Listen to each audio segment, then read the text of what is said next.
Different ধরনের একটা cinema ছিল, যেটা আপনারা যারা যারা দেখেছেন সেটা তো অফকোর্স বুঝতে পেরেছেন।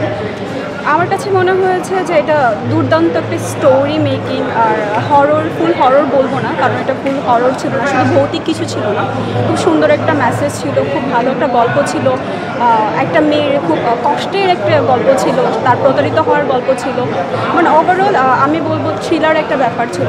তো সব কিছু সংমিশ্রণ ছিল হচ্ছে ডেড বডিটা, সরি, তো সব কিছু মিলিত ছিল ডেড বডিটা। তো আমার দর্শক হিসাবে আমার কাছে দুর্দান্ত লেগেছে মুভিটা। আই থিঙ্ক যারা যারা দেখবে তাদের খুবই ভালো লাগবে। এখানে বেসিক্যালি পুরাটা সিনেমাতে আমি দেখলাম অনেক বেশি হাতে তালি দিয়েছে মানুষজন, এবং প্রতিটা সিনেই ইনফ্যাক্ট আমাদের গানগুলোই খুব ভালো ছিল, মেকিংগুলো ভালো ছিল, সবার ডায়ালগ ডেলিভারি, তারপর একটা সিনেমাটিক যে ভাইবস, প্রপার একটা সিনেমাটিক ভাইবস ছিল। তো দর্শক তো খুব এনজয় করেছে, এবং আমার কাছে মনে হয়েছে সিনেমার আসলে একটা সিনও বোরিং হওয়ার মতো কোনো জায়গা ছিল না। হ্যাঁ, দ্যাটস ট্রু। কিল হিমের পরে আমার ডেড বডি সিনেমাটা আসলো, এর মধ্যে একটা 1 ইয়ারের গ্যাপ ছিল, কারণ আমি নিজে থেকেই চাচ্ছিলাম ভালো গল্পের ভালো মেকিংয়ের কাজ করতে। কিল হিম 2 শুটিং শুরু হবে খুব রিসেন্টলি, আমরা সেটার জন্য প্রিপারেশন নিচ্ছি। তো আমি আমার যেই টাইপের সিনেমাটা আমি করতে চাই, এরকম একটা সিনেমাতে কাজ করতে পেরেছি, তাই আমার খুব ভালো লাগছে।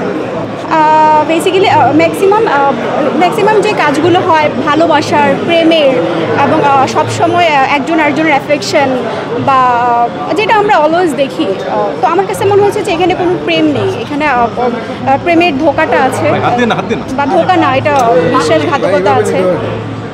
তো একটা ডিফারেন্ট স্টোরি ছিল, আর আমি এখানে তো একদমই এখানে মানে তথাকথিত ভালোবাসা, প্রেম, রোমান্স কোনো কিছুই ছিল না। একটা স্টোরি আমরা বলার চেষ্টা করেছি, এবং প্রপার একটা স্টোরি বলে এসেছি আমরা। তো আমার কাছে মনে হয়েছে এটা এখন তথাকথিত যত কাজ দেখেছেন আপনারা বা দেখছেন, তার থেকে ডিফারেন্ট একটা কাজ করেছে।